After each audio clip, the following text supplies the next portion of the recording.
भारतीय स्मार्टफोन बाजार में Xiaomi के उत्थान और गिरावट की कहानी सच में किसी फिल्मी स्क्रिप्ट से कम नहीं है। मतलब शुरुआत एक बिल्कुल साधारण खिलाड़ी की तरह होती है, लेकिन कुछ ही सालों में वो बाजार का बादशाह बन जाता है और फिर धीरे धीरे अपनी ही गलतियों के बोझ तले गिरने लगता है। तो आइए आज के इस विश्लेषण में हम गहराई से समझते हैं कि आखिर एप्पल ऑफ चाइना कहे जाने वाले इस ब्रांड के साथ असल में हुआ क्या। जरा इन आंकड़ों पर गौर कीजिए, ये खुद ब खुद इस भारी गिरावट की गवाही देते हैं। साल 2020 में जिस ब्रांड का भारतीय स्मार्टफोन बाजार में 28% का दबदबा था ना, वो 2022 आते आते लुढ़क कर सीधा 16% पर आ गया। और देखिए, ये कोई मामूली उतार चढ़ाव नहीं है, ये एक बहुत बड़े पतन की साफ शुरुआत थी। लेकिन सवाल यह है कि ये सब इतनी जल्दी कैसे हो गया। इसे समझने के लिए हमें उस दौर में वापस चलना होगा जब इस ब्रांड को लेकर लोगों में एक गजब का पागलपन था। एक तरफ 2014 का वो दौर याद कीजिए जब इनके फोन लॉन्च होते ही लिटरली सिर्फ 2 मिनट में पूरी तरह सोल्ड आउट हो जाते थे। हर किसी की जुबान पर बस एक ही नाम रहता था। और दूसरी तरफ आज की स्थिति है जहां कंपनी अपने उन्हीं वफादार ग्राहकों को किसी तरह बनाए रखने के लिए भारी संघर्ष कर रही है। बाजार का ये उलटफेर वाकई हैरान करने वाला है। लेकिन आखिर ये सब शुरू कैसे हुआ? देखिए, 2014 से पहले तक Xiaomi का भारत में कोई नामो निशान तक नहीं था। कहानी में असली ट्विस्ट तब आया जब 2013 में जबोंग के को-फाउंडर मनु कुमार जैन की बीजिंग में Xiaomi के फाउंडर ले जून से मुलाकात हुई। उन्हें कंपनी का वो आइडिया बहुत पसंद आया, किफायती दाम पर हाई क्वालिटी स्मार्टफोन बेचना। बस फिर क्या था, कई महीनों की कड़ी प्लानिंग के बाद मनु कुमार जैन कंपनी के पहले भारतीय कर्मचारी बने और जुलाई 2014 में वो फोन लॉन्च हुआ जिसने भारतीय मार्केट में सच में तहलका मचा दिया। जब Xiaomi Mi 3 बाजार में उतरा तो भाई ये कोई आम फोन नहीं था। 5 इंच का फुल HD डिस्प्ले, उस वक्त का powerful Snapdragon 800 processor, 2 GB RAM और 13 मेगापिक्सल का शानदार कैमरा।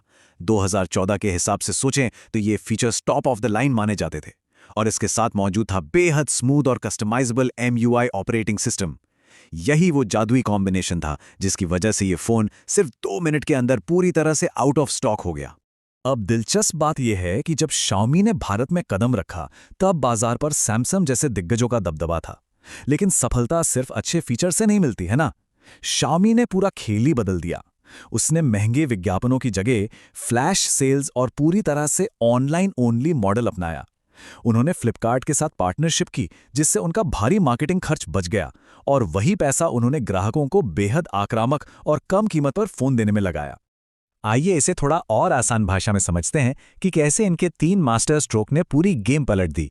पहला कदम, उस समय लोग बैटरी जल्दी खत्म होने से बहुत परेशान रहते थे, तो Xiaomi ने सीधा 4000 mAh की बड़ी बैटरी वाले फोन्स लॉन्च करके इस टेंशन को ही खत्म कर दिया। दूसरा कदम, उन्होंने एप्पल और सैमसंग जैसे प्रीमियम ब्रांड्स के महंगे फोन्स को अपनी जबरदस्त कीमत से पछाड़ दिया। और तीसरा, माइक्रोमैक्स और लावा जैसे सस्ते ब्रांड्स जो काफी खराब अनुभव दे रहे थे, उनसे कहीं बेहतर परफॉर्मेंस दी। बस इन्हीं 3 कदमों ने 2017 आते आते उन्हें सीधा नंबर 1 बना दिया। और जब किफायती दाम की बात आती है ना, तो ये एक छोटा सा आंकड़ा सब कुछ बयां कर देता है। महज 5,999 रुपए।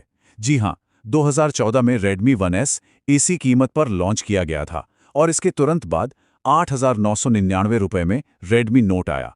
हर नया फोन वैल्यू फॉर मनी का प्रतीक बन गया। कम कीमत में दमदार प्रोसेसर, बड़ी बैटरी और आकर्षक डिजाइन। जो लोग महंगे फोन नहीं खरीद सकते थे, उनके लिए ये एक बेहतरीन और बजट फ्रेंडली विकल्प बन गया। देखते ही देखते लाखों भारतीय ग्राहकों ने इस नए ब्रांड पर दिल खोलकर भरोसा जताया। उस समय ऐसा लग रहा था कि ये कंपनी लंबे समय तक राज करेगी, लेकिन यहीं से कहानी में एक नया मोड़ आता है।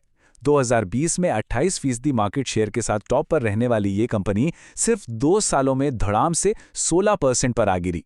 वहीं दूसरी ओर Realme, Vivo और iQOO जैसे नए और आक्रामक ब्रांड्स ने बाजार में तेजी से अपनी पकड़ बना ली। तो आखिर ऐसा क्या हुआ कि लोग अपने इस सबसे पसंदीदा ब्रांड को छोड़कर जाने लगे? इस पतन का पहला सबसे बड़ा कारण है एक ट्रेंड जिसे प्रीमियमकरण या प्रीमियमाइजेशन कहते हैं। देखिए, जब लोगों ने शुरुआत में स्मार्टफोन इस्तेमाल करना शुरू किया तब वो 15,000 रुपए तक के फोन लेते थे। लेकिन अब समय बदल गया है, लोग अपग्रेड करना चाहते हैं। ग्राहकों का झुकाव अब 20 से 25,000 रुपए या उससे महंगे प्रीमियम फोन्स की तरफ तेजी से बढ़ रहा है। लेकिन कंपनी के लिए सबसे बड़ी चुनौती थी प्रीमियम सेगमेंट, क्योंकि Xiaomi के 70 से 80% फोन उसी 15,000 रुपए से कम वाले बजट सेगमेंट में आते हैं। आज बाजार में एक बड़ा विरोधाभास देखने को मिलता है, जहां एक तरफ ग्राहक एक प्रीमियम अनुभव और स्टेटस की चाहत रखते हैं, वहीं दूसरी तरफ जहां एप्पल और सैमसंग पहले से मजबूत थे, वहां Xiaomi अपनी पहचान बनाने में संघर्ष करता रहा। ग्राहकों के दिमाग में ये ब्रांड अब भी बजट फोन तक सीमित था। कंपनी ने महंगे प्रीमियम फोन्स लॉन्च करने की पूरी कोशिश की, लेकिन सच्चाई तो ये है कि लोग इस ब्रांड को प्रीमियम सेगमेंट में उस तरह से स्वीकार ही नहीं कर पा रहे थे। और फिर बात आती है सॉफ्टवेयर की। जैसे जैसे कंपनी बड़ी होती गई, उसकी प्राथमिकताएं बदलने लगीं। जहां पहले फोकस ग्राहक संतुष्टि पर था, वहीं अब सॉफ्टवेयर में एड्स और ब्लोटवेयर की भरमार होने लगी। यूजर्स को हर ऐप में विज्ञापन दिखने लगे, जिससे अनुभव पूरी तरह खराब होता गया। MIUI, जो कभी कंपनी की ताकत थी, अब उसकी सबसे बड़ी कमजोरी बनने लगी। जरा सोचिए, अगर कोई महंगा प्रीमियम फोन खरीदे और उसे उसमें भी सस्ते फोन वाला अनुभव मिले, तो उसे कैसा लगेगा? और हाँ, समस्याएं सिर्फ सॉफ्टवेयर तक ही सीमित नहीं थीं, हार्डवेयर में भी काफी भयानक कमियां सामने आने लगीं। इसी के साथ कुछ डिवाइसेस में मदरबोर्ड डेड जैसी समस्याएं सामने आईं। जब ग्राहकों ने Redmi Note 10 Pro सीरीज में MIUI 13 का अपडेट किया, तो सीधा कैमरा क्रैश हो गया और स्क्रीन पूरी तरह काली पड़ने लगी। फोन का हद से ज्यादा गर्म होना और बैटरी का तेजी से खत्म होना तो जैसे आम बात हो गई। सोशल मीडिया पर शिकायतें बढ़ने लगीं। ग्राहकों का भरोसा, जो सालों में बना था, धीरे धीरे टूटने लगा और लोगों ने दूसरे ब्रांड्स की तरफ रुख करना शुरू कर दिया। इसका नतीजा ये हुआ कि कंपनी ने अपना हीरो प्रोडक्ट ही खो दिया। एक समय था जब Redmi Note सीरीज कंपनी की जान हुआ करती थी। अगर कोई और फोन नहीं भी बिकता ना, तो भी ये अकेली सीरीज कंपनी की कमाई और ब्रांड इमेज दोनों को मजबूती से संभाले रखती थी। लेकिन इन लगातार आ रही दिक्कतों के कारण इसका सारा क्रेज खत्म सा हो गया और बिल्कुल इसी बात का फायदा उठाते हुए OnePlus Nord CE2 जैसे फोन मार्केट में टॉप सेलर बन गए। इस गिरावट को और तेज किया कंपनी के अंदर हुए कुछ बड़े बदलावों ने। भारतीय बाजार की नब्ज पहचानने वाले और कंपनी को भारत में खड़ा करने वाले मनु कुमार जैन, जो उनके पहले कर्मचारी भी थे, वो जुलाई 2021 में बिल्कुल चुपचाप दुबई शिफ्ट हो गए और कुछ समय बाद उन्होंने इस्तीफा भी दे दिया। मनु कुमार जैन जैसे मजबूत नेतृत्व के जाने के बाद सच कहें तो कंपनी की दिशा थोड़ी कमजोर पड़ गई, जिससे बाजार और ग्राहकों दोनों में एक तरह की निराशा छा गई। और अगर ये सब कम था, तो कंपनी की नई रणनीति ने हालात और बिगाड़ दिए। आज स्थिति ये है कि Xiaomi के पास ढेर सारे मॉडल्स हैं, इतने कि ग्राहक खुद ही कंफ्यूज हो जाता है कि कौन सा फोन खरीदें।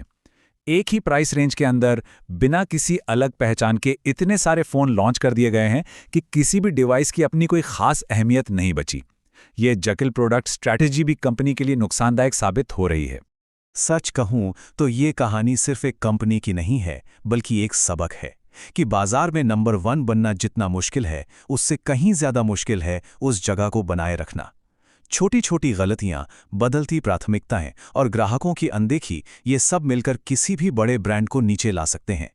और अब सवाल ये है, भारत के स्मार्टफोन बाजार का ये पूर्व बादशाह आज एक बहुत बड़े दोराहे पर खड़ा है। क्या Xiaomi फिर से वापसी कर पाएगा, या ये गिरावट एक स्थायी कहानी बन जाएगी? क्या वो अपनी खोई हुई कुर्सी वापस हासिल कर सकेगा? हम इसी विचार के साथ आज के इस विश्लेषण को यहीं समाप्त करते हैं। सोचने वाली बात है ना?